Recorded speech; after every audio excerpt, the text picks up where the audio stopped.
Welcome back to Central Valley Talk, our international talk show where I get to talk to authors from all over the world. I have the best job in the world because all day long, either I'm reading books or talking to authors. We'd like to talk to authors to see how they got a book written. For goodness sakes, so many of us are out there trying to write our first book. Literally millions of people have a book almost written. And then here comes Justin Bello, who's written, I think, 2 or 3 books. How many do you have out there, Justin? I have two right now under my name, and then I have a third one that's a separate series under a pen name. So Under pen name, nice. three. And by the way, the one now that we're going to look at and talk about a little bit now, that's part of a series, right? Actually, I think we have 2 books here. Tell us, It is. tell us about the book. Tell us about the series. So the series is called The Bard's Heresy, and the first book in the series is called The Gift of the Guardians, and it's an epic fantasy. Um, but while it's fantasy, as I was writing it, when I talk about it, I often think of it as more of a medieval adventure because while it does include elements of magic, it's more of like a subtle type of magic where, I did a lot of research, and while I do take some liberties with some of the historical elements for the fact that it's fiction and fantasy, it's not so much in your face magic as it is there's sort of this subtle type of magic that definitely plays a part in the world, but it's more a mystery than it is, right there in your face. Now, are you creating a realm or is it our world? It is a fictional realm. It's a continent. It takes place primarily on this continent called Termaine, where there are a number of different realms. Right at the center of it is this one land that's run by this order of knights who historically are seen as kind of the saviors of the continent. And historically, they've kind of operated outside of their little domain as kind of this advisory group who help the other realms.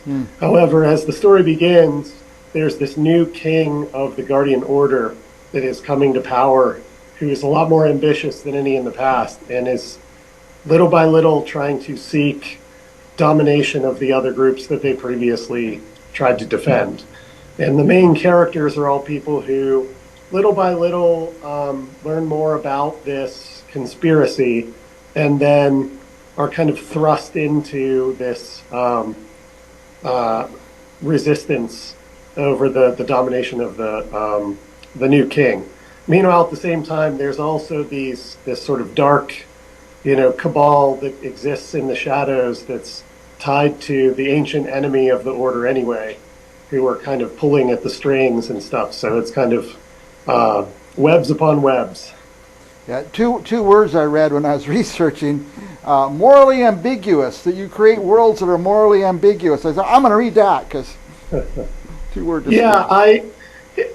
it's not so much that the characters are so morally ambiguous. I mean, one thing that I really believe in, is that I believe in heroism, and I like stories of heroes.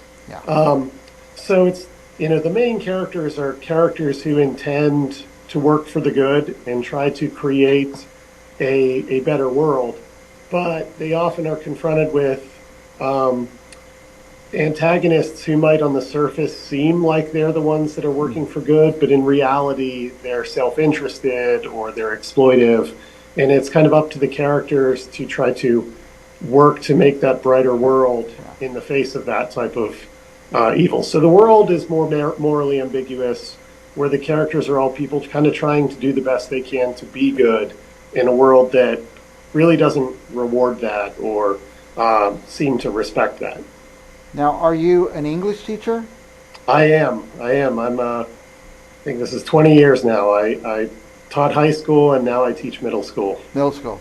Great. Mhm. Can the middle school people read your books? Are they meant for them?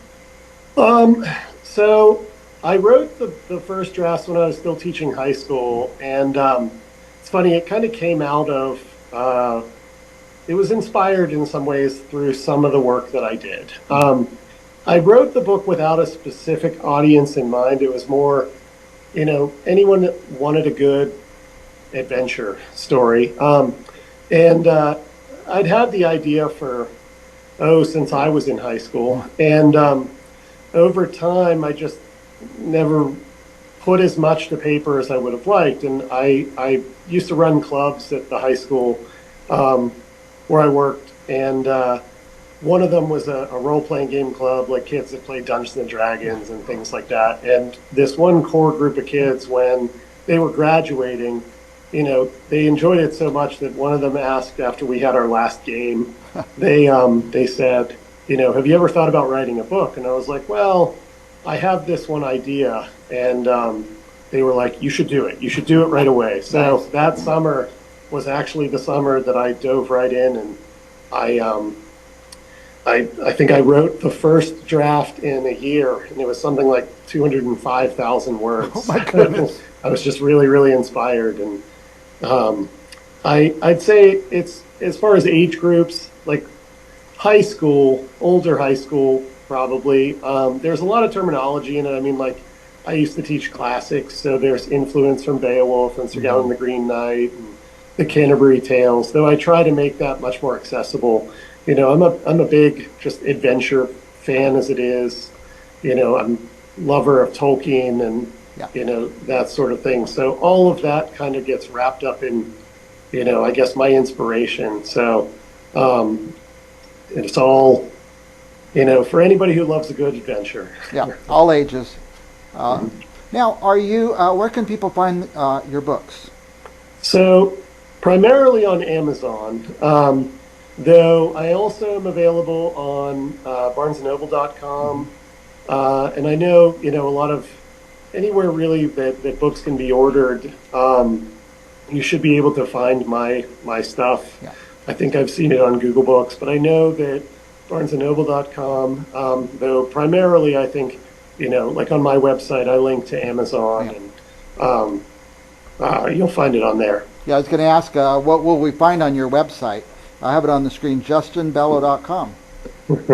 Yes, on there, you'll find links to both, the standard editions of The Gift of the Guardians and The Blackguard's Bond. And then I also have a YA edition of The Gift of the Guardians that's kind of toned down slightly, in terms of a little bit of content and language. So you'll find links to those. There's also some art. There's a preview chapter for the third installment in the Bard's Heresy that's on there right now. And I plan to post a couple of others as I continue to work on that. And then just some other resources. There's a couple of maps, things like that. And then occasionally I'll put like a little post, like a blog post. Nice. But I'm not as dedicated to that as I am, posting at, like, say, Instagram or any of those other places where I'll post it. Not to drag you back into your work life, but what are middle schoolers reading now? Do they have a books they must read, or can they go out and find their teacher's book and have that as part of their reading?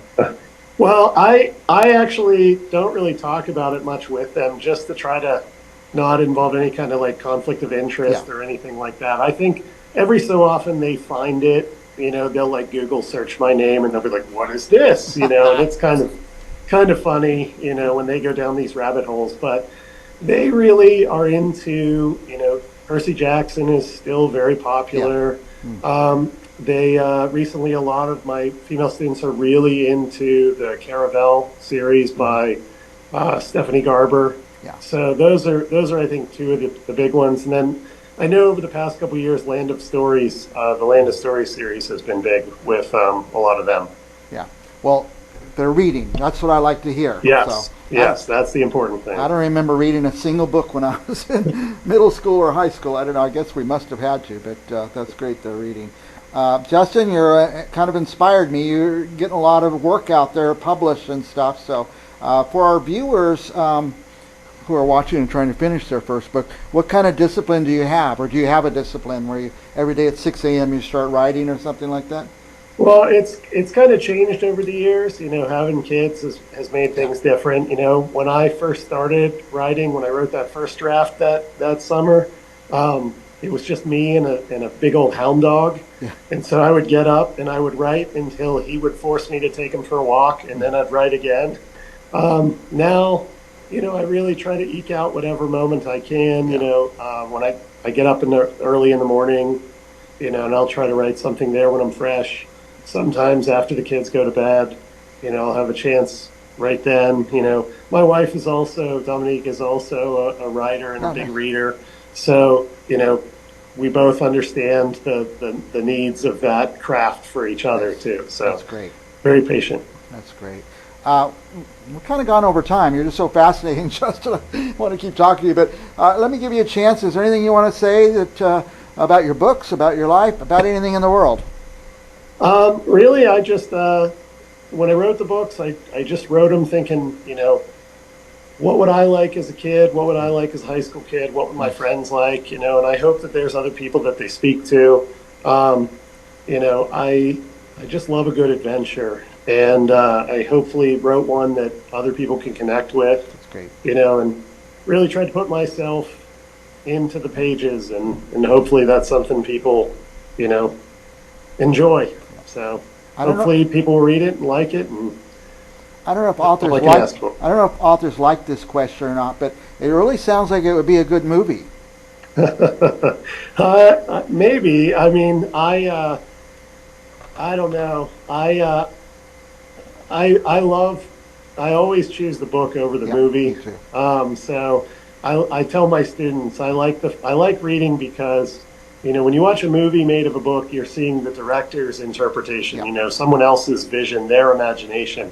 Whereas when you read, you get to be that filmmaker. You get to be the director. You cast it. You choose the camera angles. You choose the shots. in your head. And Yeah, that's something that a right. movie can never contend with. That's So. right. By the way, I never go to a movie before I've read the book. So, uh, Yeah, I have a hard time with that too. yeah. Justin, I invite you to come back anytime you want to come and talk about your books or anything happening. You're a fascinating guy and somebody who's actually got done what most of us are just dreaming about getting done. So, thank you. Oh, thank you. Thank you. I've really enjoyed it, Mike. This has been great. Thank you. And for our viewers, don't go anywhere because we will be back with another author right after this.